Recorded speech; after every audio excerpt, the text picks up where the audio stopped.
అధ్యాయం 12వ వచనం నుండి 22వ వచనం వరకు చదువుకుందాం. మొదటి తెస్సలోని పత్రిక 5వ అధ్యాయం 12 నుండి 22వ వచనం వరకు చదువుకుందాం. మరియు సహోదరులారా, మీలో ప్రయాసపడుచు ప్రభునందు మీకు పైవారయుండి మీకు బుద్ధి చెప్పువారిని మన్నన చేసి వారి పనిని బట్టి వారిని ప్రేమతో మిక్కిలి ఘనముగా ఎంచవలనని వేడుకొనుచున్నాం. మరియు ఒకనితోనొకడు సమాధానముగా ఉండుడి. సహోదరులారా, మేము మీకు బోధించినది ఏమనగా, అక్రమముగా నడుచుకొని వారికి బుద్ధి చెప్పుడి, ధైర్యము చెడిన వారిని ధైర్యపరచుడి, బలహీనులకు ఊతనీయుడి, అందరి యొడల దీర్ఘశాంతము గలవారయుండుడి. ఎవడును కీడునకు ప్రతి కీడు ఎవనికైనను చేయకుండా చూచుకొనుడి. మీరు ఒకని యొడల ఒకడును మనుషులందరి యొడలను ఎల్లప్పుడూ మేలైన దానిని అనుసరించి నడుచుకొనుడి. ఎల్లప్పుడూ సంతోషముగా ఉండుడి, ఎడతెగక ప్రార్థన చేయుడి. ప్రతి విషయమందును కృతజ్ఞతాస్తుతులు చెల్లించుడి. ఈనాగు చేయుట యేసుక్రీస్తునందు మీ విషయములో దేవుని చిత్తము. ఆత్మను ఆర్పకుడి, ప్రవచించుటను నిర్లక్ష్యము చేయకుడి. సమస్తమును పరీక్షించి మేలైన దాన్ని చేపట్టుడి. ప్రతి విధమైన కీడునకును దూరముగా ఉండుడి. చిన్న ప్రార్థన చేసుకుందాం. మా ప్రేమగల తండ్రి, ఉదయకాలం మీరు మాకు అనుగ్రహించిన ఈ మంచి సమయాన్ని బట్టి మీకు వందనాలు. ఆరాధనలో మీరు మమ్మల్ని నడిపించారు, మీకు వందనాలు. చదువుబడిన వాక్యం నాయన మా ఎదుటుండగా మీరే మాతో మాట్లాడమని ఈ సమయాన్ని అంతటినీ మీ చేతులకు అప్పగించుకుంటూ మా ప్రభువును మా ప్రియరక్షకుడైన యేసుక్రీస్తు నామున వేడుకొని ప్రార్థిస్తున్నాను తండ్రి, ఆమేన్. ఈ ఫ్యాన్ తగ్గించడానికి వీలవుతుందా? రెగ్యులేటర్ చూడండి.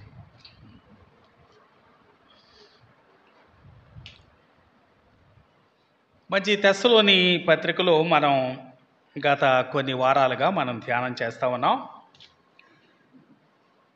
ఈ పత్రికలో ప్రాముఖ్యంగా మన ప్రభు అయిన యేసుక్రీస్తు యొక్క రాకడను గూర్చి చెప్పబడింది. మొదటి అధ్యాయం నుంచి 5వ అధ్యాయం వరకు. ఒక రీతిగా ప్రతి అధ్యాయంలో ప్రభు రాకడ చివరి వచనంగా మనకు కనిపిస్తుంది. అంటే ప్రతి అధ్యాయం ప్రభు రాకడతో ముగించబడింది. మరి విశేషంగా 4వ అధ్యాయం 13వ వచనం నుండి 5వ అధ్యాయం 11వ వచనం వరకు మన ప్రభు రాకడను గురించి మరి ఎక్కువ లోతైన అవసరమైన సంగతులు చర్చించబడ్డాయి. కాబట్టి ఈ పత్రిక యొక్క ముఖ్య అంశం ఏంటంటే మన ప్రభు యొక్క రాకడే. ఇప్పుడు మనం చదువుకున్న వచనాల్లో మనుష్యులు ఎలాగో ప్రవర్తించాలి అని కొన్ని సూచనలు, హెచ్చరికలు చేసినట్టుగా కనిపిస్తూ ఉంది. ప్రభు రాకడను గూర్చి ఎరగటం చాలా ముఖ్యం. అదే సమయంలో ప్రభు రాకడ కొరకు ఎదురు చూచే వారి ప్రవర్తన కూడా చాలా ముఖ్యం. కాబట్టి రాకడను గూర్చిన విశేషాలు మాత్రం తెలుసుకుంటే సరిపోదు. ప్రభు రాకడలో ప్రభువును కలుసుకోవటానికి మనం ఎలాగూ జీవించాలా, మన ప్రవర్తన ఎలాగుండాలి అనేది కూడా తెలుసుకోవటం చాలా చాలా ప్రాముఖ్యమైన అంశం. కాబట్టి ఈ వచనాల్లో మనకి రాకడ వెలుగులో ఓ విశ్వాస యొక్క ప్రవర్తన ఎలా ఉండాలి అని తెలియచేయటానికి చెప్పినటువంటి మాటలు. 12వ వచనం నుండి 22వ వచనం వరకు, అంటే 11 వచనాలు మనం చదువుకున్నాం కదా. మొదటి 11 వచనాల్లో ప్రభు రాకడ గురించి చెప్పాడు. ఆ తర్వాత 11 వచనాల్లో రాకడ దినాల్లో మనం ఎలాగూ ప్రవర్తించాలి అని చెప్తా ఉన్నాడు. ప్రాముఖ్యంగా ఈ 11 వచనాల్లో 15 సూటి హెచ్చరికలు చేశాడు. 15 హెచ్చరికలు చేశాడు. ఈ హెచ్చరికలన్నీ కూడా ప్రత్యేకమైన వివరణ అవసరం లేని హెచ్చరికలు, సెల్ఫ్ ఎక్స్ప్లనేటరీ. అంటే ఇంకా ప్రత్యేకంగా దాని గురించి వివరణ ఏం అవసరం లేదు. అంటే చాలా సూటిగా ఉంటాయి, మనకు అర్థమయ్యే రీతిలో ఉంటాయి. కాబట్టి అలాంటి హెచ్చరికలు 15 హెచ్చరికలు చేశాడు. అంత మాత్రమే కాకుండా ఇలాంటి హెచ్చరికలు ఈ పత్రికలో మాత్రమే కాకుండా వేరే పత్రికల్లో కూడా చేశాడు. అంటే వీటికి చాలా క్రాస్ రెఫరెన్సెస్ కూడా దొరుకుతాయి. కాబట్టి దీన్ని మనం ఎక్కువగా లోతుగా చదవాల్సిన అవసరం లేదు, ఎందుకంటే చాలా తేలిగ్గా మనం అర్థం చేసుకోగలిగిన భాగం అది. కాబట్టి మన అవసరం మేరకు ఆ 15 హెచ్చరికలు మనం క్లుప్తంగా తెలుసుకోవటానికి ప్రయత్నం చేద్దాం. మొదటిగా ఆ 15 సంగతులు ఏంటో ఒకసారి చూద్దాం. చూడండి, 12, 13 వచనాల్లో మీకు పైవారయ్యుండి అంటున్నాడు. అంటే మీకు పైవారి ఎడల మీరు ఎలాగూ ప్రవర్తించాలి అని 12, 13 వచనాలు తెలియచేస్తా ఉన్నాడు. 13వ వచనం చదువుదామా. వారి పనిని బట్టి వారిని ప్రేమతో మిక్కిలి ఘనముగా ఎంచవలనని వేడుకొనుచున్నాము. కాబట్టి పెద్దలను మిక్కిలి ఘనంగా ఎంచాలి, అది మొదటి హెచ్చరిక. అంటే ఇది ఎక్కడ జరిగేది? ఎక్కడుంటారు పెద్దలు? సంఘంలో ఉంటారు కదా. కాబట్టి సంఘములో మన బాధ్యతను ఇక్కడ తెలియజేస్తా ఉన్నాడు. 13వ వచనం చివరి భాగంలో అంటున్నాడు, రెండవదిగా మరియు ఒకనితోనొకడు సమాధానముగా ఉండి అంటున్నాడు. పెద్దల గురించి మాట్లాడాడు, తర్వాత అందరి గురించి మాట్లాడుతున్నాడు. అందరు ఎలా ఉండాలట? సమాధానంగా ఉండాలట. 2 సంగతులు మనం చూసాం కదా. అలాగే 14వ వచనంలో 3 స్పెసిఫైడ్ గ్రూప్స్ గురించి మాట్లాడుతున్నాడు. వీరు కూడా సంఘంలో ఉండేవాళ్ళే.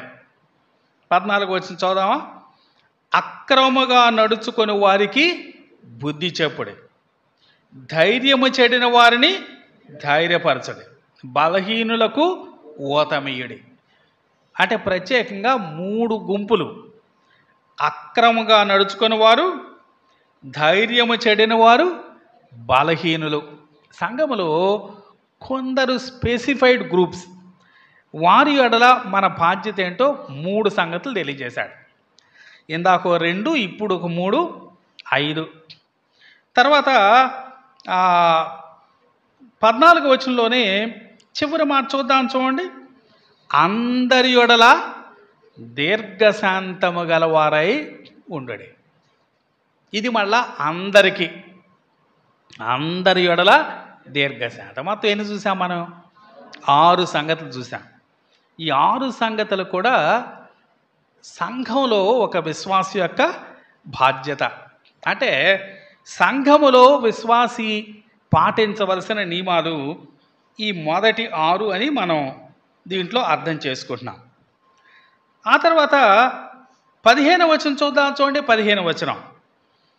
ఎవడును కీడునకు ప్రతి కీడు ఎవనికైనను చేయకుండా చూచుకొనడి. ఎవనికైనను అంటే ఎవరు? సంఘంలో ఉన్న వాళ్ళకైనా? లేదు, అందరికీ. అంటే సంఘము వెలుపట ఉన్నవారికి కూడా. అంటే సమాజంలో ఓ క్రైస్తవుని బాధ్యత ఏంటో దీంట్లో చెప్తున్నాడు. ఏంటట? కీడునకు ప్రతి కీడు చేయకుండా చూచుకోవాలట. మరో మాట కూడా చెప్పాడు కదా, మీరు ఒకని ఎడల ఒకడును మనుష్యులందరి ఎడలను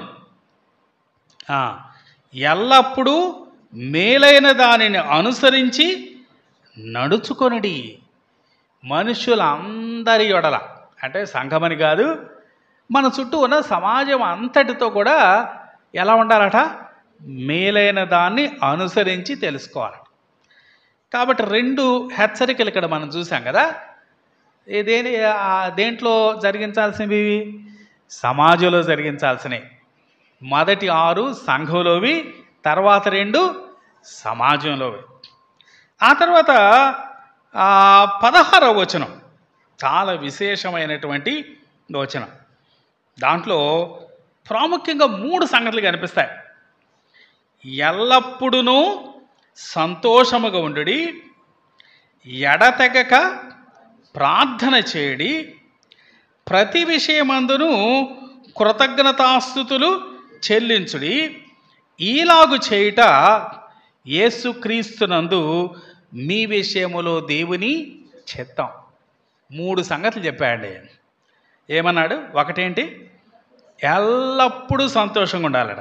2 ఎడతెగక ప్రార్థన చేయాలట. 3 ప్రతి విషయమందును కృతజ్ఞతాస్తుతులు చెల్లించాలి.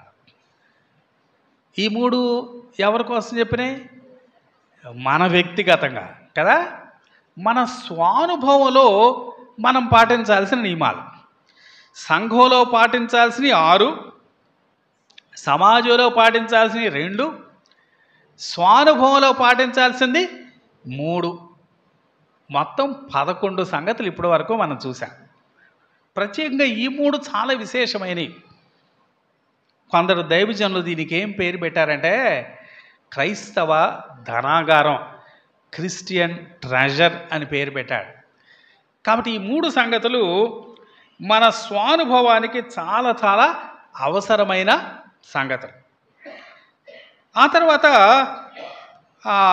18వ వచనం, 18 నుంచి 22వ వచనం వరకు చూస్తే, ఆత్మను ఆర్పకుడి, ప్రవచించుటను నిర్లక్ష్యము చేయకుడి, సమస్తమును పరీక్షించి మేలైన దాన్ని చేపట్టుడి, ప్రతి విధమైన కీడునకు దూరముగా ఉండండి. ఎన్ని సంగతులు మన చదువుదామా?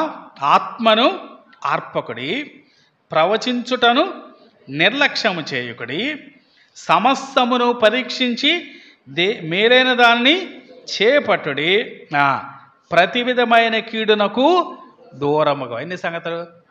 4 సంగతులు కదా. ఈ 4 సంగతులు దేనికి సంబంధించినవి? ప్రవచించటం, ఇవన్నీ ఏంటి? మన పరిచర్య కదా. మరో రీతిగా చెప్పాలంటే సేవా సంబంధమైన హెచ్చరికలు. ఇవి 4 మొత్తం కలిపితే ఎన్నైనాయి? 15 అయినాయి. మొదటి 6 సంఘ సంబంధమైనవి, తర్వాత 2 సమాజ సంబంధమైనవి, తర్వాత 3 స్వానుభవంలో పాటించాల్సినవి, తర్వాత 4 సేవా సంబంధమైనవి. 15 సంగతులు ఇక్కడ అపోస్తలుడైన పౌలు తెస్సలోనికలో ఉన్న విశ్వాసులకు రాస్తూ ఉన్నాడు. వీటి గురించి అన్నిటి గురించి అంత వివరంగా మనం చూడం, కానీ మన సమయాన్ని బట్టి మనం పరిమితంగా వాటి గురించి ధ్యానం చేయడానికి ప్రయత్నం చేద్దాం. ఎందుకంటే అన్నీ కూడా మనకి తేలిగ్గా అర్థమయ్యాయి. ప్రత్యేకంగా దాంట్లో లోతుగా ఆలోచించాల్సిన సంగతులు ఏమీ లేవు. మొదటిది 12, 13 వచనాలు.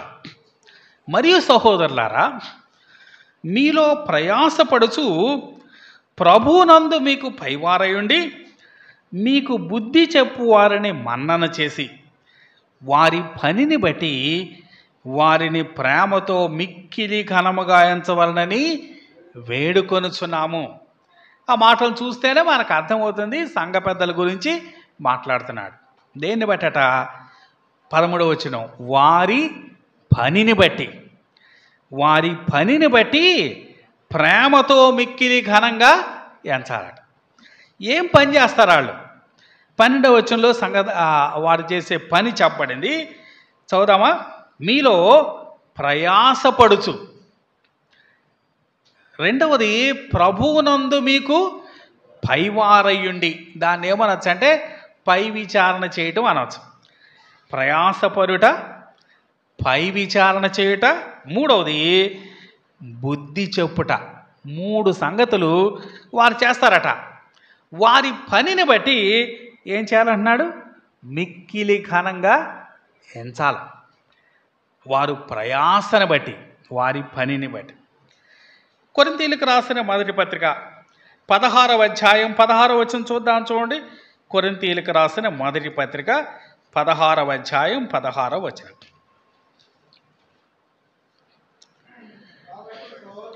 కాబట్టి సహోదరులారా, అట్టి వారికిని పనిలో సహాయము చేయుచు ప్రయాసపడుచు ఉండు వారికందరికి మీరు విధేయులై ఉండవలనని మిమ్మను బతిమాలు కొనుచున్నాను. వీరు ఎలాంటి వారట? ప్రయాసపడేవారట. ప్రయాసపడే వారి ఎడల మీరు విధేయులై ఉండుడి అని చెప్తున్నాడు. ఆ తర్వాత వారి జాబితా 17వ వచనంలో ఇస్తున్నాడు కదా. 17వ వచనం చూడండి. స్తెఫను, ఫర్మూనాతు, అకాయుకు అనువారు వచ్చినందున సంతోషించుచున్నాను అంటున్నాడు. అలాగే ఫిలిప్పీలకు రాసిన పత్రిక 2వ అధ్యాయం 29, 30 వచనాలు కూడా చూడండి. ఫిలిప్పీలకు రాసిన పత్రిక 2వ అధ్యాయం 29, 30 వచనాలు. నా యొడల మీ ఉపచర్యలో ఉన్న కొదువను తీర్చుటకై అతడు తన ప్రాణమునైనను లక్ష్య పెట్టక క్రీస్తు యొక్క పని నిమిత్తము చావునకు సిద్ధమైండను గనుక పూర్ణానందముతో ప్రభువునందు అతన్ని చేర్చుకొని అట్టి వారిని ఘనపరచుడి. ఇక్కడ ఒక ఆయన్ని ఘనపరచమంటున్నాడు కదా. అతని ప్రయాస ఎలాంటిదో చెప్తున్నాడు. తన ప్రాణాన్నైనా లక్ష్య పెట్టకుండా క్రీస్తు యొక్క పని నిమిత్తం చావునకు సిద్ధమయ్యాడట. ఎవరైనా ఆ పైన చూస్తే మనకు అర్థమవుతుంది కదా. ఎవరైనా? ఎపఫ్రోదితు. అలాగే కొలస్సీయులకు రాసిన పత్రిక 4వ అధ్యాయం 12, 13 వచనాలు చూద్దాం. కొలస్సీయులకు రాసిన పత్రిక 4వ అధ్యాయం 12, 13 వచనాలు. మీలో ఒకడును క్రీస్తు యేసు దాసుడునైన ఎపఫ్రా మీకు వందనములు చెప్పుచున్నాడు. మీరు సంపూర్ణులను, ప్రతి విషయములో దేవుని చిత్తమును గూర్చి సంపూర్ణాత్మ నిశ్చయత గలవారునై నిలకడగా ఉండవలనని ఇతడు ఎల్లప్పుడూ మీ కొరకు తన ప్రార్థనలో పోరాడుచున్నాడు. ఇతడు మీ కొరకును, లవదకే వారి కొరకును, హీరాపొలి వారి కొరకును బహుప్రయాసపడుచున్నాడని ఇతను గూర్చి సాక్ష్యమిచ్చుచున్నాను. ఎవరైనా? ఎపఫ్రా కదా. కాబట్టి వీరు బహుగా ప్రయాసపడేవారు. వారిని ఏమంటున్నా అంటే వారిని ఘనపరచండి, మిక్కిలి ఘనంగా ఎంచండి అంటున్నాడు. తిమోతికి రాసిన మొదటి పత్రిక 5వ అధ్యాయం 17వ వచనం కూడా చూద్దాం. తిమోతికి రాసిన మొదటి పత్రిక 5వ అధ్యాయం 17వ వచనం. బాగుగా పాలన చేయు పెద్దలను, విశేషముగా వాక్యమందును ఉపదేశమందును ప్రయాసపడు వారిని రెట్టింపు సన్మానమునకు పాత్రులుగా ఎంచవలను. ఇక్కడ కూడా వారు ఏం చేస్తారట? ప్రయాసపడతారట. ఇలాగూ ప్రయాసపడే వారిని రెట్టింపు సన్మానానికి పాత్రులుగా ఎంచాలి అంటున్నాడు. కాబట్టి సంఘములో పైవారి ఎడల ఎలా ఉండాలో తెలియచేస్తా ఉన్నాడు. రెండవది, సంఘములో అందరి కొరకు కదా, ఇందాక చదువుకున్నాం కదా, ఒకరితోనొకడు సమాధానంగా ఉండాలట. సంఘములో అందరూ ఒకరితోనొకడు సమాధానంగా ఉండాలి. సమాధానంగా ఉండటం అంటే ముందుగా ఏముండాలి? ఒకరితోనొకరు సంబంధం కలిగి ఉండాలా కదా. అంటే సంఘంలో అందరితో అందరికీ సంబంధం ఉండాలి. అంటే అందరితో మనం సంభాషించగలగాలి, అందరితో కలిసి ఉండగలగాలి. కాబట్టి ఒకరితోనొకడు సమాధానముగా ఉండి అంటున్నాడు. మరో పత్రికలో అంటాడు, సమాధానమును వెదకి వెంటాడుడి అంటాడు. శక్యమైతే, సాధ్యమైతే అందరితో కూడా సమాధానముగా ఉండుడి అంటాడు. కాబట్టి రెండవది, అందరితో సమాధానం. ఇప్పుడు 14వ వచనంలో ముగ్గురు 3 ప్రత్యేకమైన గుంపుల గురించి మాట్లాడుతున్నాడు. ప్రతి సంఘములో ఉండే 3 గుంపుల వారి ఎడల మన ప్రవర్తన ఎలా ఉండాలో తెలియచేస్తా ఉన్నాడు. చదువుదాం చూడండి 14వ వచనం. సహోదరులారా, నేను మీకు బోధించినది ఏమనగా అక్రమముగా నడుచుకుని వారికి బుద్ధి చెప్పుడి. అక్రమముగా నడుచుకుని వారు అంటే ఎవరి గురించి మాట్లాడుతున్నాడు? ఎవరి గురించి మాట్లాడుతున్నాడు అంటే 2వ తెస్సలోని పత్రిక చూస్తే మనకి ఇంకా బాగా అర్థమవుతుంది. ఒకసారి తిప్పుదాం చూడండి. 2వ తెస్సలోని పత్రిక 3వ అధ్యాయం 6వ వచనం చదువుదాం. 3వ అధ్యాయం 6వ వచనం. సహోదరులారా, మా వలన పొందిన బోధన ప్రకారము కాక అక్రమముగా నడుచుకొను ప్రతి సహోదరుని యొద్ద నుండి తొలగిపోవాలనని మన ప్రభు అయిన యేసుక్రీస్తు పేరట మీకు ఆజ్ఞాపించుచున్నాను. అపొస్తలుడైన పౌలు అంటున్నాడు, మా వలన పొందిన బోధన ప్రకారం కాకుండా అక్రమంగా నడుచుకునేవారు అంటున్నాడు. 7వ వచనం కూడా చదువుదాం చూడండి. ఎలాగూ మమ్మును పోలి నడుచుకొనవలెనో మీకు తెలియను. మేము మీ మధ్యను అక్రమముగా నడుచుకొనలేదు. పౌలు అక్రమంగా నడుచుకోలేదు, కాబట్టి మీరు కూడా మమ్మను పోలి నడుచుకోండి. అలా పోలి నడుచుకున్న వారిని అక్రమంగా నడుచుకునేవారు అంటున్నాడు. ఎలాంటి వారట అక్రమంగా నడుచుకునేవారు? ఆ తర్వాత వచనం చూస్తే మనకు అర్థమవుతుంది. 8వ వచనం నేను చదువుతాను, ఫాస్ట్గా గమనించండి. ఎవని యొద్దను ఉచితముగా ఆహారం పుచ్చుకొనలేదు, మేము మీలో ఎవనికిని భారముగా ఉండకూడదని ప్రయాసముతోనూ కష్టముతోనూ రాత్రింబగళ్ళు పనిచేయచ్చు జీవనము చేసి తిని. పౌలు ఎలా నడుచుకున్నాడో చెప్పాడు. పౌలు ఎలా నడుచుకున్నాడట? ఎవని దగ్గర ఉచితంగా పుచ్చుకోలేదట, ఎవనికి భారంగా ఉండలేదట, ప్రయాసంతో కష్టంతో రాత్రింబగళ్ళు పనిచేశాడట కదా. 9వ వచనం. మీరు మమ్మును పోలి నడుచుకోని వలని మమ్ముని మేము మాదిరిగా కనపరుచుకొనుకటే ఈలాగు చేసేదేమో కానీ మాకు అధికారము లేదని చేయలేదు. ఎందుకు ఇలా ఉన్నాడట పౌలు? వారికి మాదిరి చూపించడానికి ఉన్నాడట. సరే, 10వ వచనం. మరియు మేము మీ వద్ద ఉన్నప్పుడు ఎవడైనను పని చేయనొల్లని ఎడల వాడు భోజనము చేయకూడదని మీకు ఆజ్ఞాపించదాం కదా. 11వ వచనం. మీలో కొందరు ఏ పనియూ చేయక పరుల జోలికి పోవచ్చు. తర్వాత మాట చదవండి. అక్రమముగా నడుచుకొనుచున్నారని వినుచున్నాం. అపొస్తలుడైన పౌలేమో కష్టపడి ఎవరికి భారంగా ఉండకుండా ప్రయాసపడి జీవనం చేస్తా ఉన్నాడు. మిగిలిన వాళ్ళని అన్నాడు, మీరు అందరు నన్ను పోలి నడుచుకోండి అన్నాడు. కానీ అక్కడ కొంతమంది ఏం చేస్తా ఉన్నారట? పౌరులాగా ప్రయాసపట్టలేదు, ఏ పని చేయకుండా పరులు జోలికి పోతా ఉన్నారట. మనం ఇంతకుముందే చెప్పుకున్నాం కదా, ప్రభు రాకడలో 3 రకాలైన ప్రజలు ఉంటారని. వారిలో వీరు మొదటి రకం. వీరు ఎలాంటి వారంటే, ప్రభు వస్తున్నాడు కదా, ఇంకా ఎందుకు మనం కష్టపడటం, ప్రభు వస్తున్నాడు కదా కాబట్టి మనం కష్టపడి సంపాదించుకోవాల్సిన అవసరం లేదు, హ్యాపీగా జీవిద్దాం, కాబట్టి మన సమయాన్ని ఫ్రీగా తీరికగా గడుపుదాం అనుకుంటున్నారు వీళ్ళు. అలా తీరికగా గడుపుతూ ఏం చేస్తున్నారు? మనసు ఊరుకోదు కదా, ఏం చేస్తున్నారు?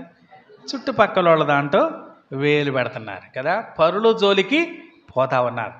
వీరిని గురించి అంటున్నాడు, ఏమంటున్నాడు? వారు అక్రమముగా నడుచుకొని వారు అంటున్నాడు.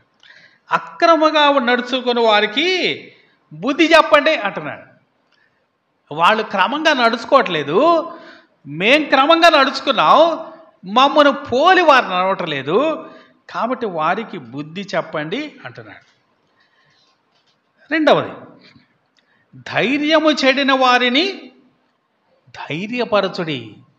సంఘములో కొందరు ధైర్యము చెడిన వారు ఉన్నారు. తెస్సలోనిక సంఘంలో ముఖ్యంగా ఒక రీతిగా రెండు రకాలుగా ధైర్యం కోల్పోయారు వాళ్ళు. ఒకటేంటంటే వారికి చాలా శ్రమలు వచ్చినాయి.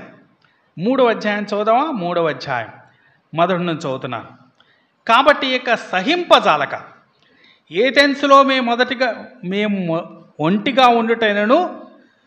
ఒంటిగానైనను ఉండుట మంచిదని ఎంచి ఈ శ్రమల వలన ఎవడునూ కదిలింపబడకుండునట్లు క్షమించండి, ఈ శ్రమల వలన ఎవరునూ కదిలింపబడకుండునట్లు. అంటే చాలామంది వారికి వచ్చిన శ్రమలను బట్టి ఏమైపోయారు? కదిలించబడ్డారు కదా. అంటే ఏం కోల్పోయారు అన్నమాట? ధైర్యాన్ని కోల్పోయారు. శ్రమలు వస్తే అంతే కదండి. శ్రమలు వచ్చినప్పుడు ఏమవుతాం? మనం ధైర్యాన్ని కోల్పోతాం. వీరు ధైర్యాన్ని కోల్పోయారట. వారికి చాలా శ్రమలు వచ్చినాయి, చాలా మనోవ్యాకులం వచ్చింది. నిర్గమకాండం 6వ అధ్యాయం 9వ వచనం చూద్దాం, చూడండి. నిర్గమకాండం 6వ అధ్యాయం 9వ వచనం.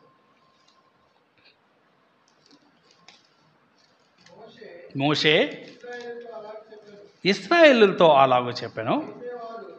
అయితే వారు మనోవ్యాకులమును బట్టి, కఠిన దాసత్వం బట్టి మోషే మాట వినరైరి. దేవుడు మోషేని పంపించాడు ఇశ్రాయేలుతో మాట్లాడాలని.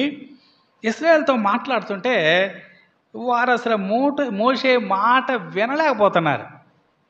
అంటే మోషే మాటల మీద అసలు వాళ్ళు మనసు పెట్టలేకపోతున్నారు. కారణం ఏంటట? కారణం? వారు మనోవ్యాకులమును బట్టి, అలాగే కఠిన దాసత్వం బట్టి. చాలా కఠినమైన దాసత్వం ఎదుర్కొంటున్నారు వాళ్ళు. ఐగుప్తీయులు, వారి కార్య నియామకులు చాలా కష్టమైన పని వారి చేత చేయిస్తూ ఉన్నారు. అలాగే వారికి తీవ్రమైన మనోవ్యాకులం ఉంది. కాబట్టి ఇప్పుడు ఎవరు చెప్పిన వీళ్ళకేమీ అర్థం కావట్లేదు.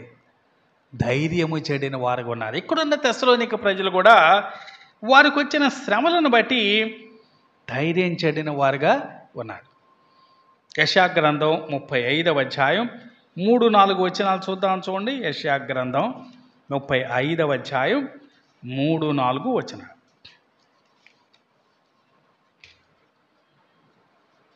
సడలిన చేతులను బలపరచుడి, తొట్రిల్లు మోకాళ్లను దృఢపరచుడి.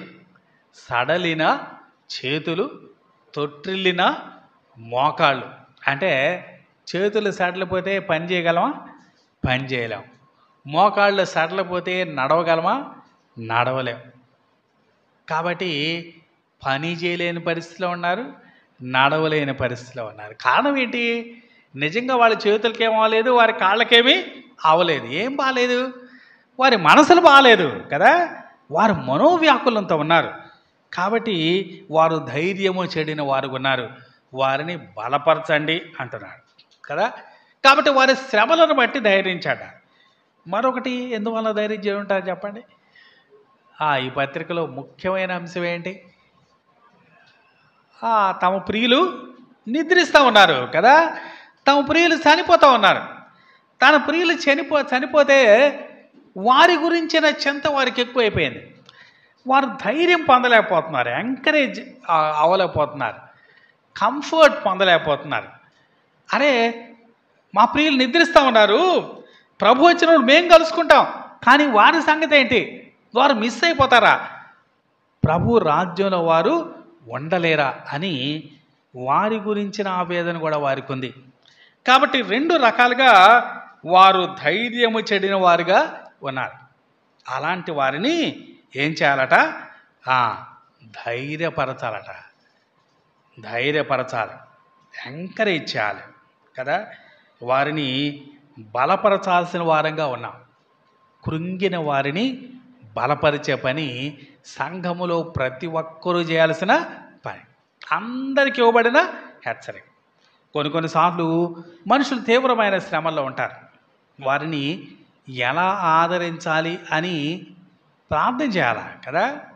ప్రార్థన చేసి ఆదరించాలి. ఒక ఆయన తన ఇంట్లో చాలా ప్రియుల్ని కోల్పోయారు. చాలా యవ్వన కాలంలో చాలా దుఃఖంలో ఉన్నాడట.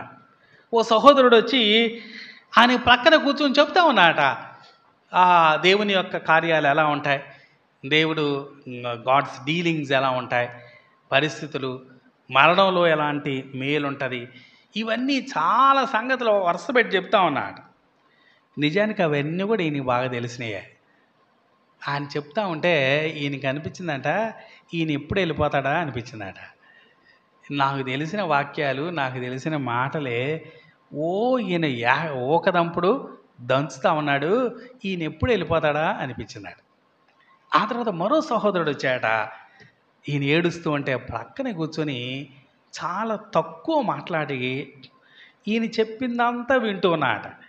చెప్పిందంతా వింటూ అప్పుడప్పుడు ఓ చిన్న ప్రార్థన చేస్తూ, లేకపోతే ఓ చిన్న ఎంకరేజింగ్ వర్డ్ చెప్తూ ఉంటే ఈ సహోదరుడు ఇంకా ఎక్కువసేపు ఉంటే బాగుండా అనిపించిందట. కాబట్టి మన ఆదరణ ఇతరులకి ఎలా ఉంటుందో తెలుసుకోవాలి మనం. ఇతరులు వీడు వెళ్ళిపోతే బాగుండు అనుకుంటున్నారా, లేకపోతే వీడు ఇంకెక్కువసేపు ఉంటే బాగుండు అనుకుంటున్నారా అని మనం కాన్షియస్గా ఉండాలి. ధైర్యము చెడిన వారిని ధైర్యపరచాలి. మూడవది, బలహీనులకు ఊతమియుడి అంటున్నాడు. బలహీనుడు అంటే శరీర సంబంధంగా బలహీనులని కాదు, ఆత్మీయంగా విశ్వాసములో బలహీనుడు. రోమా 14:1 ఆ మాట మనం చూడొచ్చు. అలాగే రోమా 15:1-2 కూడా ఆ మాట చూడొచ్చు. ఒకసారి చదువుదాం, చూడండి.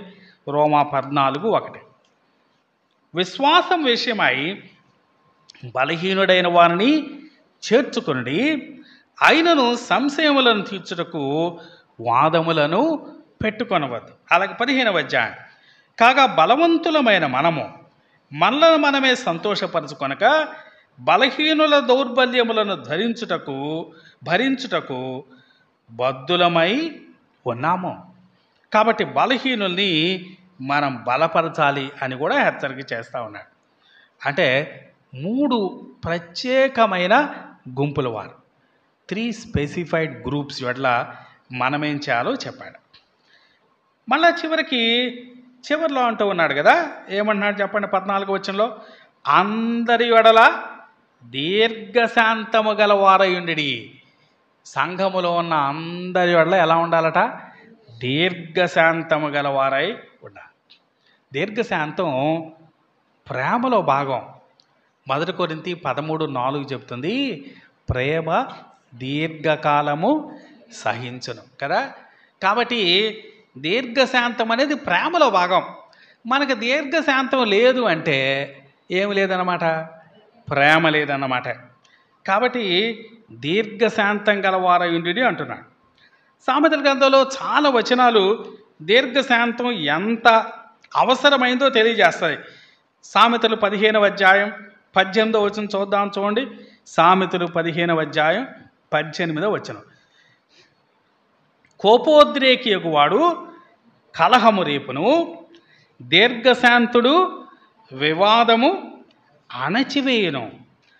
కోపోద్రిక్తుడు కలహం రేపుతాట, దీర్ఘశాంతుడు వివాదాన్ని అణచివేస్తాడు. 17వ అధ్యాయం 27వ వచనం కూడా చూద్దాం. సామెతలు 17వ అధ్యాయం 27వ వచనం మితముగా వాడు తెలివిగలవాడు, శాంత గుణము గలవాడు వివేకము గలవాడు. అలాగే 25వ అధ్యాయం 15వ వచనం కూడా చూద్దాం. సామెతలు 25వ అధ్యాయం 15వ వచనం దీర్ఘశాంతము చేత న్యాయాధిపతిని ఒప్పించవచ్చును, సాత్వికమైన నాలుక ఎముకలను నలగొట్టును. దీర్ఘశాంతం చేత ఎవరిని ఒప్పించవచ్చట? న్యాయాధిపతిని ఒప్పించవచ్చట. అందరి ఎడల దీర్ఘశాంతం కలిగి ఉండాలి అంటున్నాడు. కాబట్టి మొదటి 6 సంగతులు సంఘములో మన యొక్క ప్రవర్తన ఎలా ఉండాలో తెలియజేస్తాయి. ఆ తర్వాత 15వ వచనం చూస్తే ఎవడును కీడునకు ప్రతి కీడు ఎవనికైనను చేయకుండా చూచుకొనడి. మన కీడు చేసేవారు, సాధారణంగా మన కీడు చేసేవారంటే సంఘానికి వెలుపటున్నవారే. కాబట్టి వారు కీడు చేస్తే మనం ఏం చేయకూడదట? ప్రతి కీడు చేయకూడదు. ఎవరికైనా చేయకుండా, దాంట్లో ఒకరిని వేరొకరని లేదు, ఎవరికి కూడా కీడుకు ప్రతికూడు చేయకూడదు. దీంట్లో దావీదు మనకు మంచి మాదిరి కదా. కీడు చేస్తే ప్రతి కీడు చేయలేదు. సౌలు కీడు చేశాడు, ప్రతి కీడు చేశాడా? చేయలేదు. షిమి దావీదును దూషించాడు కదా, రాజు అని మర్యాద గౌరవంగా లేకుండా దూషించాడు. అయినా షిమీని కూడా ఏమనలేదు కదా. కాబట్టి దావీదును పోలి మనం మనుషులందరి ఎడల కీడుకు ప్రతి కీడు చేయకూడదు. అలాగే మనుషులందరి ఎడల మేలైన దానిని అనుసరించి నడుచుకొనిడి అంటున్నాడు. ఇతరులకి మేలు చేయటం అలవాటు చేసుకోవాలి. చాలామంది మనుషులు ఇతరుల సహాయం చేసేవాళ్ళు ఉంటారు. చాలామంది అన్యులు కూడా, ప్రభువును నమ్ముకున్న వారు కూడా చాలా మంచి హెల్పింగ్ నేచర్ ఉన్న వాళ్ళు ఉంటారు కదా. కానీ వారికన్నా ముందు వరుసలో ఎవరు ఉండాలి? ప్రభువుని నమ్మిన బిడ్డలు ఉండాలి. తమ ప్రక్క వారికి సహాయం చేసేవాళ్ళు చాలామంది ఉంటారు కదా. కొంతమంది అయితే తమ నైబర్స్కి ఎలాంటి సహాయం చేయడానికైనా సిద్ధంగా ఉంటారు. అలాగే ఇంట్లో ఏదైనా సమస్య వచ్చిందనుకోండి, వెంటనే ఆదుకోవటానికి సిద్ధంగా ఉంటారు. అలాగే ఇంట్లో ఎవరైనా చిన్నపిల్లలు ఉన్నారు అనుకోండి, మంచి బేబీ సిట్టింగ్ చేస్తారు ప్రక్క వాళ్ళు కదా. ప్రక్క వాళ్ళ పిల్లలను తీసుకుని వెళ్ళి వాళ్ళని కేర్ తీసుకుని, ఒకవేళ వీరు ఏదైనా పనికి వెళ్తే వాళ్ళు పని నుంచి వచ్చిందాక పిల్లల్ని చూసుకుంటూ ఉంటారు. ఈ లక్షణాలు సమాజంలో చాలామంది దగ్గర చూస్తాం మనం.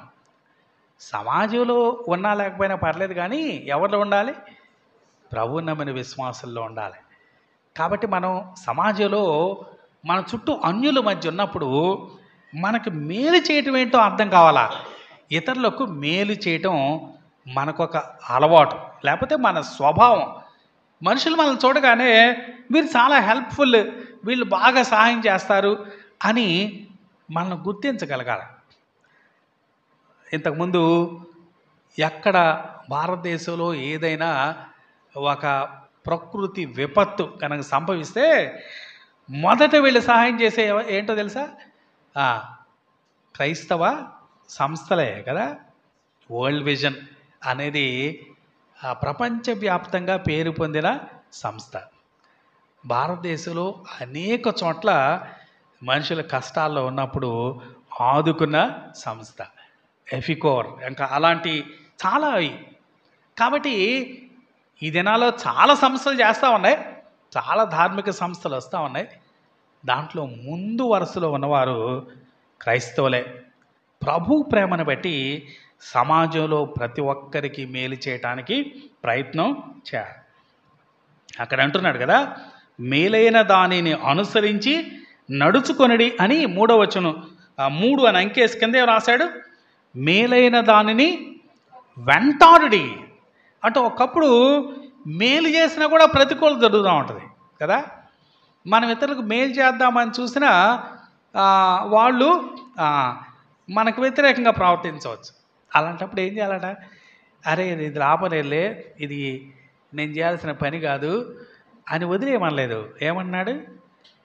వెంటాడాలట. వెంటాడాలి. మొదట్లో కొంత రెసిస్టెన్స్ వస్తుంది. మొదట్లో మీ సహాయం మాకు అవసరం లేదు అన్నట్లుగా ఉంటారు మనుషులు. కానీ మనం అదే రీతిగా కొనసాగిస్తూ ఉంటే కొంతకాలానికి మన సహాయం కాదనలేని స్థితిలోకి వస్తారు వాళ్ళు. మన సహాయం లేకుండా వారు ఉండలేని స్థితిలోకి వస్తారు. కాబట్టి మేలు చేసే దాంట్లో ఏం చేయాలా? వెంటాడాలి. మన చుట్టూ ఉన్న సమాజంలో మనం అలాంటి మంచి పేరు మాత్రం కాదు, అలాంటి మంచి క్రియలు చేసే వారంగా మనం ఉండాలి. సమాజం వల్ల మనం ఏం చేయాలో దీంట్లో చెప్తా ఉన్నాడు కదా. గలతీయులకు రాసిన పత్రిక 6వ అధ్యాయం 9-10 వచనాలు చూద్దాం. చూడండి, ఇవే మాటలు అక్కడ చెప్తా ఉన్నాడు. గలతీయులకు రాసిన పత్రిక 6వ అధ్యాయం 9-10 వచనాలు. మనం మేలు చేయుట యందు విసుకకయుందము, మనము అలయక మేలు చేసితిమేని తగిన కాలమందు పంట కోతము. అలయక ఏం చేయాలట? మేలు చేయాలట. మేలు చేస్తే తగిన కాలమందు పంట కోత. ఈ రోజుల్లో ఒకవేళ మనం చేసిన మేలుకి కీడు మనకు రావచ్చు కదా, మనం చేసిన మేలుకు గుర్తింపు రాకపోవచ్చు. కానీ ఒక కాలం ఉందట. ఏం కాలం అది? తగిన కాలం. ఆ తగిన కాలంలో మనం పంట కోస్తాం. 10వ వచనం చదువుదామా? కాబట్టి మనకు సమయము దొరికిన కొలది అందరి యొడలను, విశేషముగా విశ్వాస గృహమునకు చేరిన వారి యొడలను మేలు చేయడం. విశ్వాస గృహానికి చేరిన వాళ్ళకి అంత మాత్రమే కాదు, అందరికీ మేలు చేసే వారంగా ఉండాలి అంటున్నాడు. కాబట్టి సమాజం ఎడల మన బాధ్యత ఏంటో కూడా మనం తెలుసుకున్నాం. మూడవది, మన స్వానుభవంలో మనకు ఇవ్వబడిన హెచ్చరికలు. 3 ప్రధానమైన హెచ్చరికలు అక్కడ ఇవ్వబడ్డాయి. 3 చాలా విశేషమైనవి. అది చూస్తుంటేనే చాలా గొప్పగా కనిపిస్తూ ఉంటాయి. అందుకే దానికి క్రైస్తవ ధనాగారం అని పేరు పెట్టారు మన ముందు ఉన్నటువంటి పెద్దలు. ఆ 3 సంగతులు చెప్పి ఏమంటున్నాడో చూద్దాం. చూడండి, 16వ వచనం కదా. ఎల్లప్పుడూ సంతోషముగా ఉండి, ఎడతెగక ప్రార్థన చేయడి, ప్రతి విషయమందును కృతజ్ఞతాస్తుతులు చెల్లించుడి, ఈలాగు చేయుట యేసుక్రీస్తునందు మీ విషయములో దేవుని చిత్తం. ఇలాగు చేయుట దేవుని చిత్తమాట. ఈ 3 సంగతులు ప్రతి విశ్వాసకి చాలా చాలా అవసరమైనవి అని మనం అర్థం చేసుకుంటాం. మొదటి మాట ఏంటి? ఎల్లప్పుడూ సంతోషంగా ఉండడి. Rejoice always. బైబిల్లో అన్నిట్లోకి చిన్న వచనం ఏంటి? యేసు కన్నీళ్లు విడిచాడు. ఎన్ని పదాలు ఉన్నాయి? 2 పదాలు. తెలుగులో 3 అనుకోండి, ఇంగ్లీష్లో జీసస్ వెప్ట్ అంటే 2 పదాలు. గ్రీకు భాషలో అయితే ఈ వచనం అన్నిటిలోకి చిన్న వచనం అన్నమాట. ఇంగ్లీష్లో కూడా చిన్నగానే ఉంది, రిజాయిస్ ఆల్వేస్. అక్కడ చూస్తే అదో ప్రత్యేకమైన వచనంలాగా మీకు కనపట్లేదు, కానీ నిజానికి మీరు ఇంగ్లీష్ బైబిల్ చూస్తే అక్కడ నుంచి అన్నీ కూడా మనం చదువుకున్న ఇప్పటి వరకు ఎన్నో చెప్పండి. ఇంకొక 3 ఉన్నాయి, ఆ తర్వాత 4 ఉన్నాయి. ఈ 7 కూడా 7 వచనాలే. 15వ వచనం 16వ వచనం లెక్కేస్తే 7 కూడా 7 వచనాలే. కాకపోతే ఇక్కడ మన తెలుగు బైబిల్లో మాత్రమే 16 నుంచి 18 వరకు కలిసి ఉన్నట్టుగా రాయబడి, కానీ మీరు ఇంగ్లీష్ బైబిల్లో చదివితే వరుసగా ఈ 7 హెచ్చరికలు 7 వచనాలు ఉంటాయి. కాబట్టి ఒక్కొక్కటి ఒక్కొక్క వచనం. కాబట్టి ఎల్లప్పుడూ సంతోషముగా ఉండి, రిజాయిస్ ఆల్వేస్ అనేది ఒక వచనం. కాబట్టి one of the shortest versus of Bible. కానీ ఒక షార్టెస్ట్ వర్స్ ఏం చెప్పింది? యేసు ప్రభు ఏం చేశాట? కన్నీళ్ళు విడిచాట. మరో షార్టెస్ట్ వర్స్ ఏం చెప్పింది? మీరు సంతోషంగా ఉండండి ఏం చెప్తారు. చాలా ఇంట్రెస్టింగ్ కాంట్రాస్ట్ కదండి. అక్కడేమో ప్రభు కన్నీళ్ళు విడిచాడు, ఎక్కడేమో మనల్ని ఏమంటున్నాడు ఆయన? సంతోషంగా ఉండండి అంటున్నాడు. ఎప్పుడెప్పుడు సంతోషంగా ఉండాలో మనందరూ తెలుసు. చాలా చోట్ల ఉన్నాయి ఆ వచనాలు. నేను చదవను ఆ వచనాలు, ఓ వచనాలు ఊరికే చెప్తాను. ఫిలిప్పీలకు రాసిన పత్రికలో అసలు మనం ఆనందం, సంతోషం అనేదే ఆ పత్రిక యొక్క ప్రధాన అంశం. మనందరూ తెలుసు. ఫిలిప్పి 4:4లో ఉంటుంది కదా, ప్రభునందు ఆనందించుడి అంటాడు. అలాగే కీర్తన 4వ కీర్తన 7-8 వచనాల్లో కూడా మనం ఎలా ఆనందించాలో చెప్పబడుతుంది. దాంట్లో ఏం చెప్పబడిందంటే, ద్రాక్షవనం చిగురించేదానికన్నా, లేకపోతే ధాన్యం పంటకొచ్చేదానికన్నా సంతోషించడం ముఖ్యం అని 4వ కీర్తన 7-8 వచనాల్లో చెప్తుంది.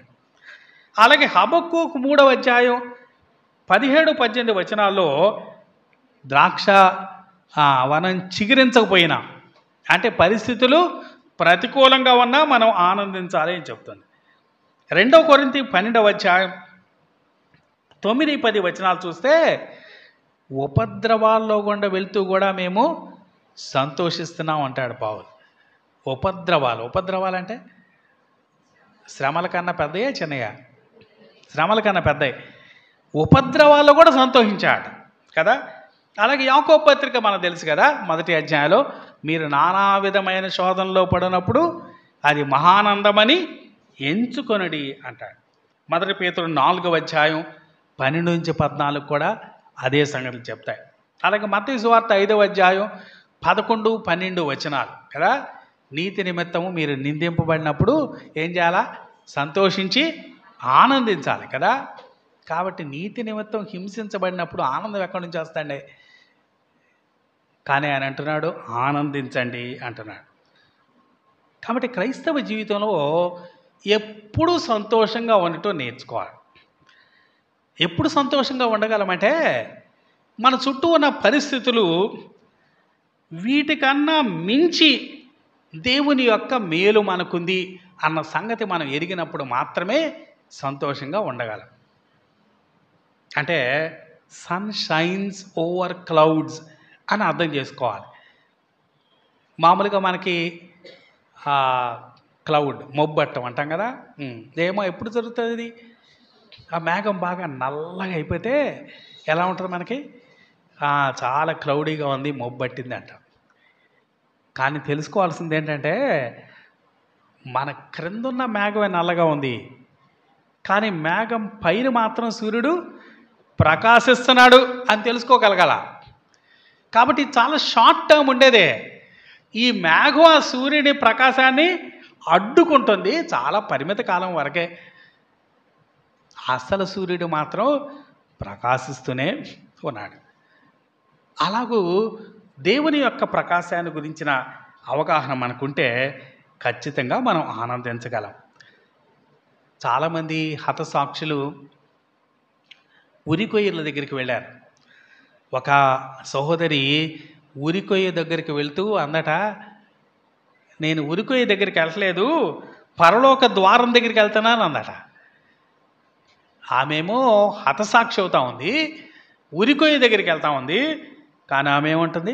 నేను పరలోక ద్వారం దగ్గరికి వెళ్తున్నాను అంటుంది.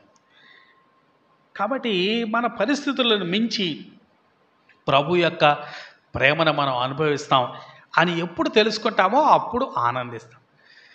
ఎల్లప్పుడూ సంతోషంగా ఉండాలి అంటే లోపల దొక్కువన్నా పైకి నవ్వమనే, మనకు ఇమోషన్స్ని కంట్రోల్ చేసుకోమనే? లేదు. సంతోషంగా ఉండటం అంటే మన ఇమోషన్స్ కంట్రోల్ చేసుకోవటం అని కాదు. దేవుని తెలుసు మన ఇమోషన్స్. మన కష్టం వచ్చినప్పుడు మనకు దుఃఖం వస్తుందని కూడా దేవునికి బాగా తెలుసు.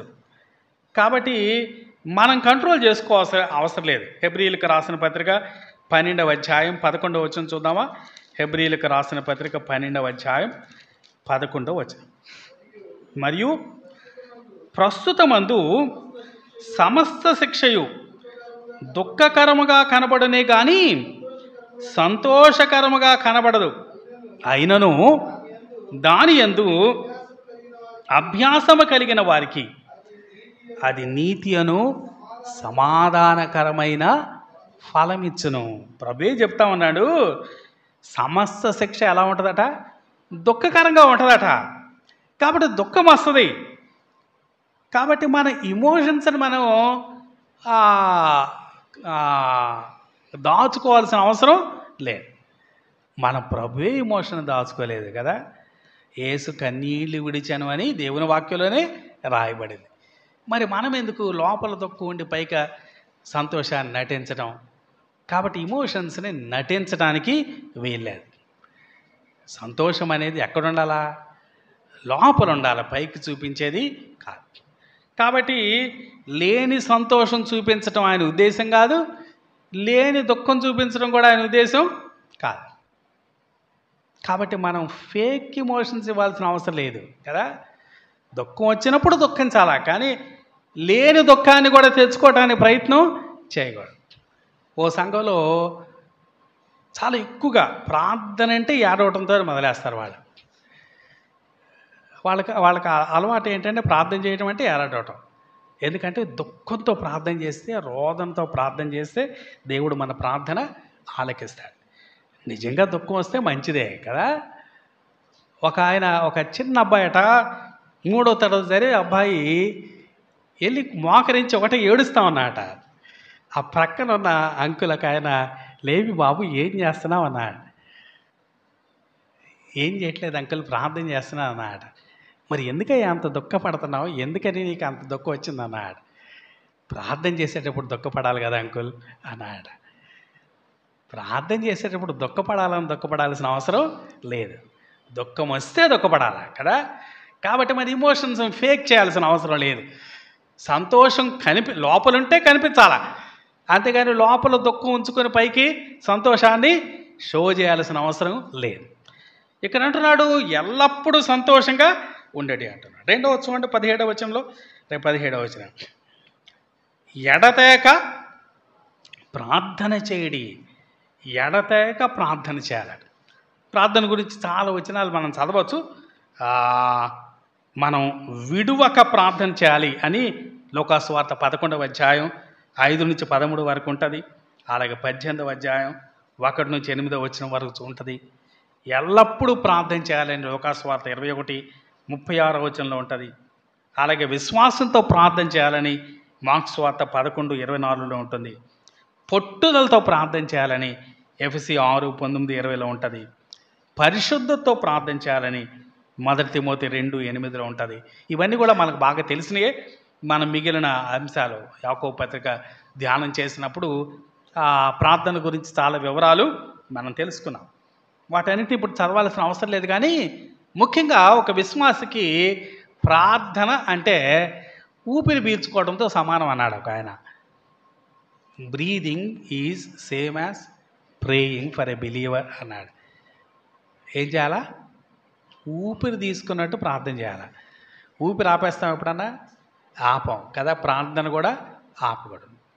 ఓ 10 మంది గొప్ప బోధకులను తయారు చేసే కన్నా ఒక్క ప్రార్థనా యోధుడిని తయారు చేయడం చాలా చాలా విలువైంది అన్నాడు. 10 మంది బోధకులను తయారు చేసే కన్నా ఒక్క ప్రార్థనా యోధుడిని తయారు చేయడం చాలా విలువైంది అన్నాడు. 3వది 18వ వచనం కదా, ప్రతి విషయమందును కృతజ్ఞతాస్తుతులు చెల్లించుడి. ప్రతి విషయంలో కృతజ్ఞత చెల్లించాలి. కృతజ్ఞత చెల్లించకపోవడం ఏమవుతుంది చెప్పండి? కృతజ్ఞత చెల్లించకపోవటం ఏమవుతుంది? ఎవరికన్నా థ్యాంక్ యూ చెప్పలేదు అనుకో, దేవునికి థ్యాంక్స్ చెప్పలేదు, ఏమవుతుంది?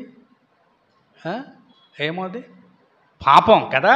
కృతజ్ఞత చెల్లించకపోవటం పాపం. చదువుదాం ఒకసారి వచనం. రోమీలకు రాసిన పత్రిక 1వ అధ్యాయం 21వ వచనం. రోమీలకు రాసిన పత్రిక 1వ అధ్యాయం 21వ వచనం. మరియు వారు దేవుని ఎరిగియు ఆయనను దేవునిగా మహింపరచలేదు, కృతజ్ఞతాస్తుతులు చెల్లింపను లేదు, కానీ తమ వాదముల యందు వ్యర్థులైరి. దేవుడు వారి గురించి నేరం మోపుతున్నది ఏంటంటే, వారు దేవుని ఎరిగి కూడా ఏం చేయలేదట? ఆయనను మహిమపరచలేదట, ఆయనకు కృతజ్ఞత చెల్లించలేదట. అలాగే 2వ తిమోతి 3వ అధ్యాయం 2వ వచనంలో కూడా కృతజ్ఞత లేని వారి గురించి రాయబడింది కదా. చదువుదాం ఒకసారి. 2వ తిమోతి 3వ అధ్యాయం 2వ వచనం. ఎలాగనగా మనుషులు స్వార్థప్రియులు, ధనాపేక్షులు, బింకములాడవారు, అహంకారులు, దోషకులు, తల్లిదండ్రులకు అవిధేయులు, కృతజ్ఞత లేనివారు కదా. కృతజ్ఞత లేకపోవడం దేవుని దృష్టిలో పాపం. కాబట్టి కృతజ్ఞత చెల్లించడం ప్రతి విశ్వాసు యొక్క విధి. మనం ఒక కృతజ్ఞత చెల్లించే లేకపోతే కృతజ్ఞత కలిగిన విశ్వాసి సంతోషంతో ఉంటాడట. ఓ కృతజ్ఞత కలిగిన విశ్వాసి దేవుని స్తుతిస్తూ ఉంటాడు. అంటే దేవుని నుంచి ఏమైనా తీసుకోవటానికి రెడీగా ఉంటాడు. యోబు అంటాడు కదా, దేవుని దగ్గర నుంచి ఎప్పుడు మేలే పొందాలా, కీడు కూడా మనం పొందకూడదా అంటాడు కదా. అలాగే ఓ కృతజ్ఞత కలిగిన వ్యక్తి ఇతరులకు ఆశీర్వాదకరంగా ఉంటాడు. కృతజ్ఞత చెల్లిస్తూ ఉంటే చుట్టుపక్కల చూసి అరే మనలో లేనిదేదో ఇతని దగ్గర ఉంది అని గుర్తించి వారు దీవించబడతారట. అలాగే కృతజ్ఞత చెల్లించేవాడు ఎప్పుడూ కృంగిపోడు అన్నాడు. కాబట్టి మన స్వానుభవంలో ఈ 3 కూడా చాలా ప్రాముఖ్యమైనది. చివరిలో 4 సంగతులు మన సేవా జీవితంలో మనం గుర్తుంచుకోవాల్సిందే. వాటి గురించి మనకు వివరించడానికి సమయం లేదు, కానీ అవన్నీ మనకు బాగా తెలిసినవే. ఆత్మను ఆర్పకుడి, ప్రవచించుట నిర్లక్ష్యం చేయబోకండి, పరీక్షించి మేలైన దాన్ని చేపట్టండి, ప్రతి విధమైన కీడునకు దూరముగా ఉండాడు. ఓ విశ్వాసి ప్రభు రాకడలో ఆయన ఎదుర్కోవాలని కోరుకునే ప్రతి విశ్వాసి ఈ 15 హెచ్చరికలు తప్పక పాటించాల్సిన వాడుగా ఉన్నాడు. ఇవి దేవుడిచ్చిన ఆజ్ఞలు, దేవుడి సలహాలు కాదు. ఇవి మన జీవితాల్లో అవి వాస్తవికం కావాలని దేవుడు కోరుకుంటా ఉన్నాడు. కాబట్టి ప్రభు రాకడ దినాల్లో ఉన్నాం. పరిస్థితులు, సంభవాలు చూస్తూ ఉంటే ప్రభు రాకడ అతి సమీపంగా ఉంది అని కనిపిస్తూ ఉంది. ప్రతి దినం కూడా మనకి ఎక్కువ న్యూస్ దేని గురించి వినిపిస్తూ ఉంది? మిడిల్ ఈస్ట్లో జరిగే సంగతులే వినిపిస్తూ ఉన్నాయి. ఒక ఆయనేమో పాలస్తీనాని నేను తరిమేస్తానంటాడు కదా. ఇంకో చాలా దేశాల వాళ్ళేమో పాలస్తీనాని మేము గుర్తిస్తాం అంటున్నారు. ఈ పరిస్థితులు, సంభవాలని చూస్తూ ఉంటే మన ప్రభు రాకడ అతి సమీపంలో ఉంది. మన ప్రభు రాకడలో సమీపంలో ఉండగా దేవుడు మనకు అప్పగించిన బాధ్యతలు మనం చక్కగా నెరవేర్చే వారంగా ఉండాలి. సంఘంలో మనం చేయాల్సిన పనులు, సమాజంలో మనం చేయాల్సిన పనులు, మన స్వానుభవంలో మనం చేయాల్సిన పనులు, మన సేవా జీవితంలో మనం చేయాల్సిన పనులు అన్నిటిని కూడా చక్కగా దేవుని యొక్క ఆజ్ఞ ప్రకారం మనం జరిగించే వారం కొంటూ ఎంతైనా మంచిది. దేవుడు అలాగూ మనలో ఒక్కొక్కరిని బలపరిచి నడిపించును కాక. చిన్న ప్రార్థన చేసుకుందాం.